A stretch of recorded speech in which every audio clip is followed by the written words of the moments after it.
Season 1's Queen for a Day sets out a great mystery surrounding Kieran and his past, which is furthered by the arrival of Adira, who has the second piece of the scroll and also the same hand tattoo.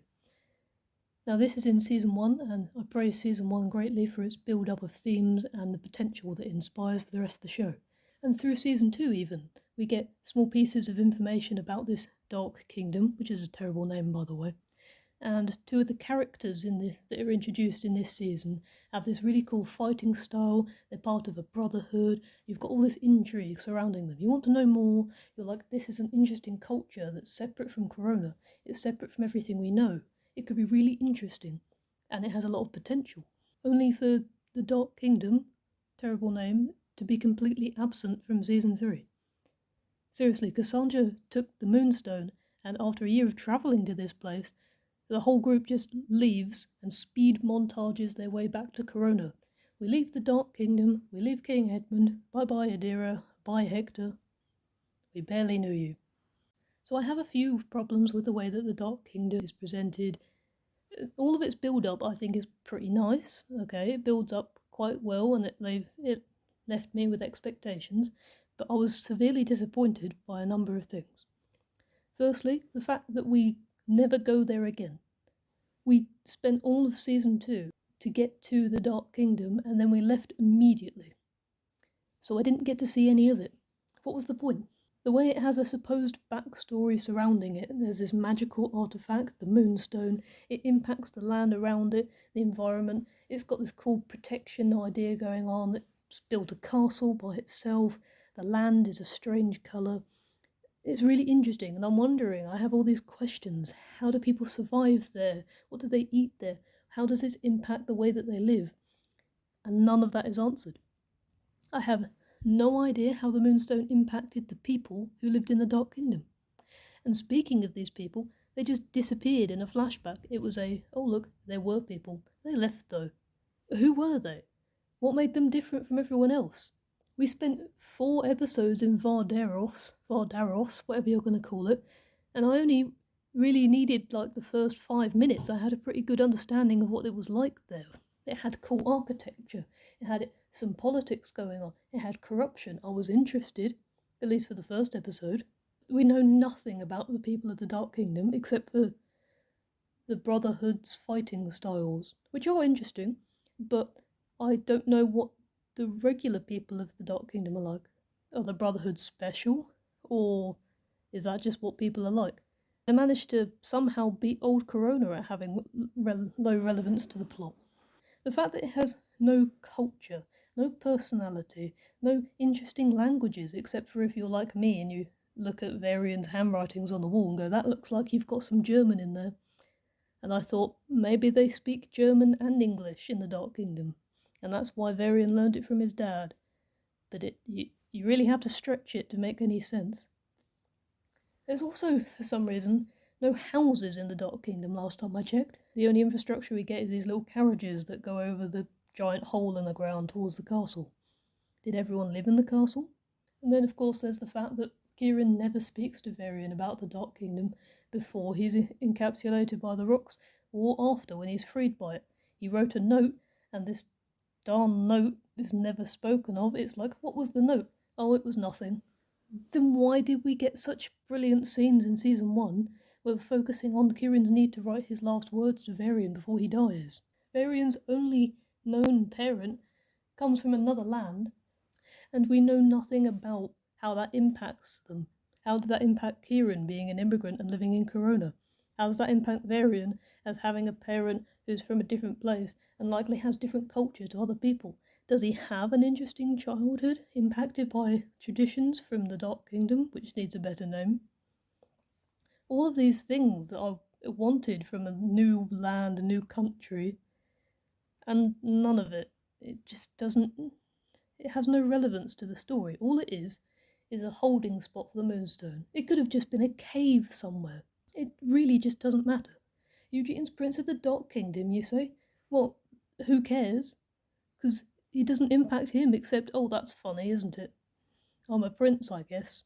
He doesn't need to care about his possible royal responsibilities in the Dark Kingdom because there is no Dark Kingdom. And I'm here to come up with a solution to that.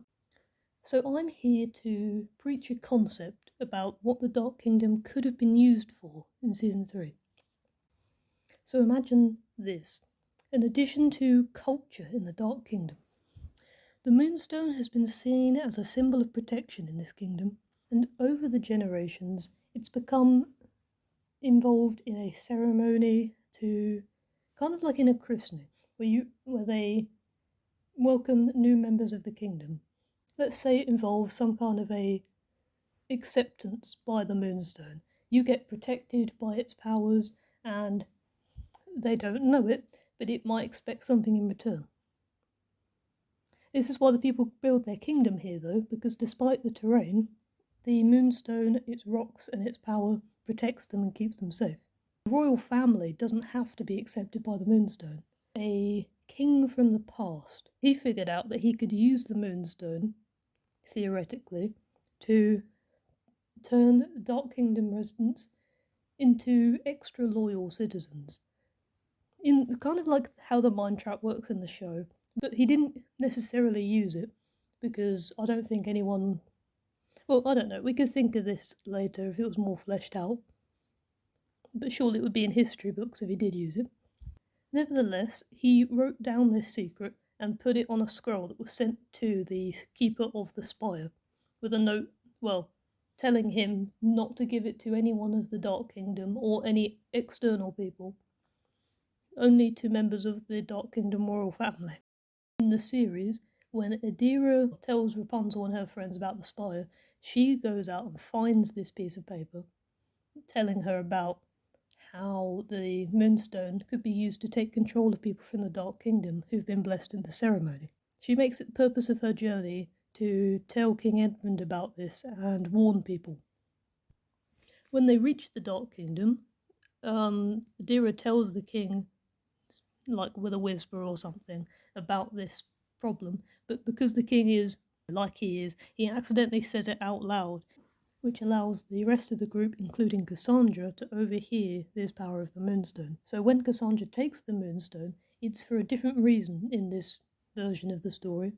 Let's say that she doesn't want to be looked down upon anymore. She wants her own power.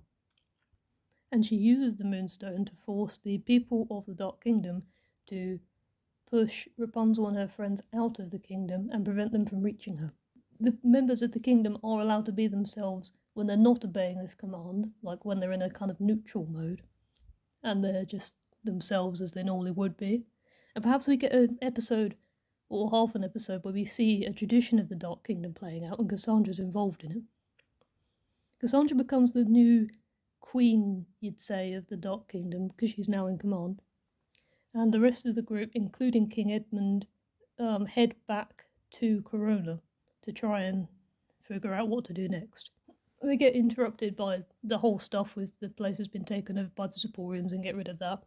King Edmund is told that Varian is Kieran's son, and he remembers Varian because, as the tradition was so important in the Dark Kingdom, Kieran brought Varian to be accepted by the Moonstone, despite the fact that he'd left the kingdom.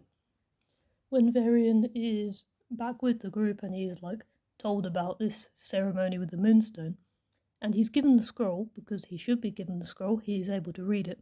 He starts trying to make a plan for how to prevent people from being controlled by the Moonstone and by Cassandra. And at some point, Cassandra finds out that Rapunzel and Varian are trying to work against her, and this is what causes her to believe she should use the members of the Dark Kingdom, who are under her control, to attack Corona, because she's feeling very insecure about her ability and to hold power and have status. And this could be the stakes in the second half of season. Now, of course, I'm not a professional writer, and I'm not being paid by Disney, so who knows how good any of this would actually be in a real story. Felt like they needed some sort of culture in the Dark Kingdom, some sort of reason for its existence, and a link to Kieran and Varian. Otherwise, what's the point of making Kieran from a different kingdom? And also, the members of the Dark Kingdom could actually exist. There'd still be some people in the Dark Kingdom. Perhaps Cassandra's on a bit of a mission to find other members of the kingdom to bring them back. Something like that. And then maybe Rapunzel and Varian are trying to save members of the Dark Kingdom. I don't know, there's potential in these ideas, I think. I don't know how to write it properly, but if you have any ideas, go ahead. Give me a comment down below, or just go write something somewhere and credit me as an idea. I don't know what I'm talking about, and I should probably stop talking. I don't have any more to say. This is Nick Talks Cartoon, and I'll see you next time.